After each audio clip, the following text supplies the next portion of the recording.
Hey everyone, SpeedyGoneCuber here. Today in this video I'm going to be reconstructing my 3.88 Pyraminx average that I got on camera. In this average, first solve was a 321, which was pretty good for me. Then I got a 358, which was like another 3, so pretty good for me. And then I got a 650, which I kind of messed up and didn't do the best solutions. And for the fourth solve I got a 486, which is about what I average. And then I ended with a 271, and that was the best solve in the average. Yes, 271. 388 average, let's go. So I'm going to reconstruct every one of those solves. So yeah, I'll show you guys the first scramble.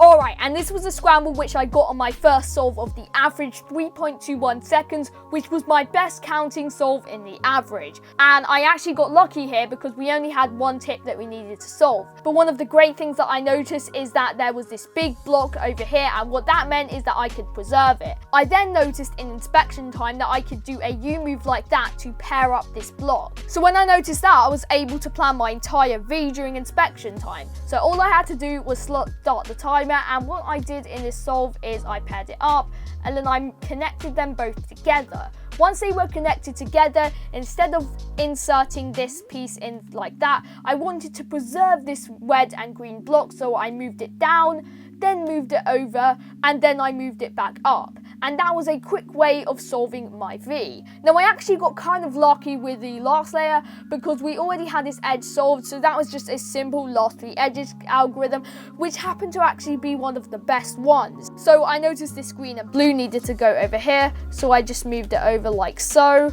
And then my last layer was solved, so it's just AUFing. And the Pyraminx was solved in 3.21 seconds. My third solve was a 3.58, and as you can see, the scramble looks alright. We had this really big block over here, so that made me notice that I could do blue or yellow and it would be really easy to set up. But I actually ended up going with the yellow because I noticed that I was one move away from making this huge yellow block. So it was basically that and finishing off the V that I noticed in inspection time. So this is one of the things that made this solve so fast. I planned my entire V during inspection time, so all I had to do is, as soon as I started the timer, just had to go ahead and do that, and then that was a quick V. And then we had a simple last four edges, so I noticed the blue and green and it needs to pair up with these two, so I did L prime U L, and then I did R U prime R prime in order to solve the rest, and then just AUF.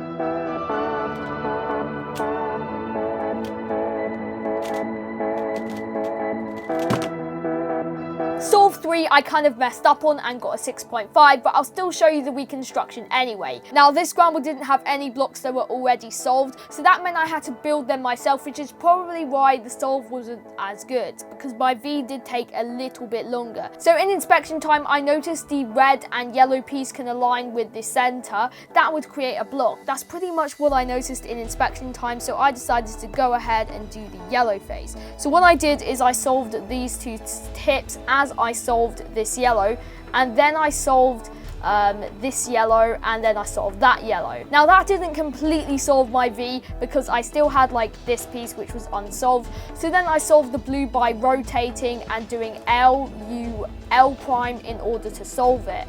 Now that just gave me an L4E, which is actually kind of a not too bad L4E. So what I did is I just U prime sledgehammer, U sledgehammer. So if I was able to actually plan my entire V in inspection, the solve probably would have been a little bit faster, maybe a 5, but still it was a hard scramble. Now this was the worst solve in the average, but it didn't really matter because it wasn't even counting.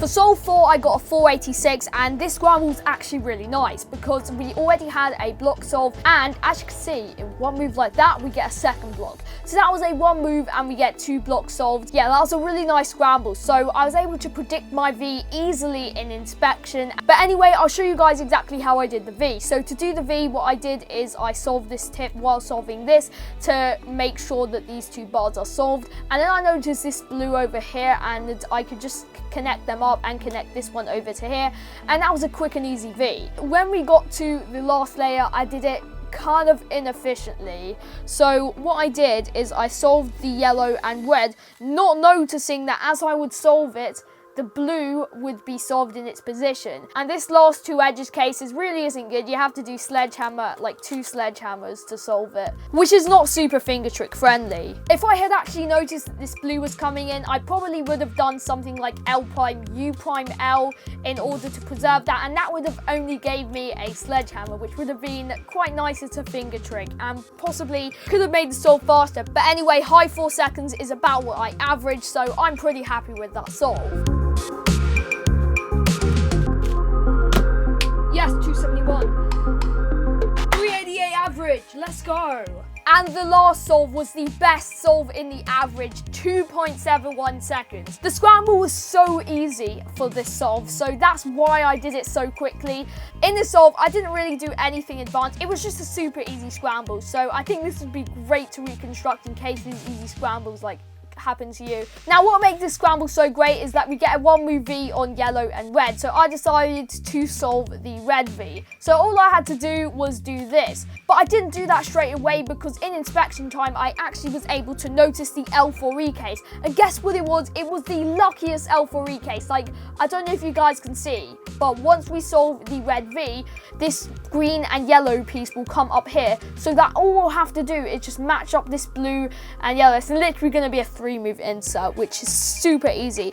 All I had to do was just execute this. So to execute it, I just did something like that, and then I just did U prime, L prime, U, L in order to solve the V, and then it was just AUFing. And the whole solve right there was completely one looked. Again, we just solved the red V like so, and then we solved the last 3 edges case. It's probably one of the easiest scrambles I've ever gotten on the Pyraminx, but still nice to get a really nice time. Now, I actually feel like this solve could have been done better, so I'm going to grab a stack mat and see how quickly I can execute that now. So I'm going to try and execute this now, and hopefully I'll be able to do it a little bit faster. Okay, that was 2.17. I feel like it could do a bit better. Easy scrambles are nice. Let's aim for sub 2. Oh, 236. Come on, we can do a bit better than that. 196. I'm calling that good. Yeah, that could have been executed really well, and if I did execute it well, yeah, I could have broken my PB on that scramble. Now, what can you actually learn from this average? Well, one of the main things you can learn is that most of these solves were actually had the whole V planned in inspection time, which might be a little bit difficult if you've only just started using L4E, but after enough practice, it should be easy enough to plan your V during inspection time. The only solve which I didn't plan my V during inspection was the 6.5, which was slower than all the other solves anyway, but it's just useful to look further in inspection time. Now, the method I use in all the solves is intuitive L4E, which I'll probably make a tutorial about soon because it's a really good Pyraminx method. And if you found this video helpful, then make sure to like the video, and if you want to see more cubing content from us, then make sure to subscribe to the channel and turn on notification bell for weekly cubing videos. Thank you all for watching, and happy cubing!